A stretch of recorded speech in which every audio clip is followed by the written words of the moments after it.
அடுப்பு பக்கம் அப்பப்ப வந்து இடுப்ப கிளிரணும். சரிங்க. துவைக்கிறப்போ பக்கமா வந்து கட்டி பிடிச்சிரணும். சரிங்க. சைக்கிளில உக்காந்து சினிமாவுக்கு போய் வரணும்.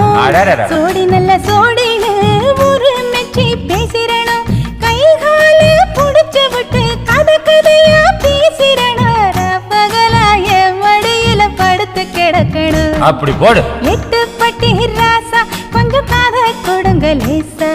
கட்டுன புருஷன் நடக்கும் முறையை சொல்லித்தரே ரோசா. நான் சொல்லித்தரே ராசா, நான் சொல்லித்தரே ராசா.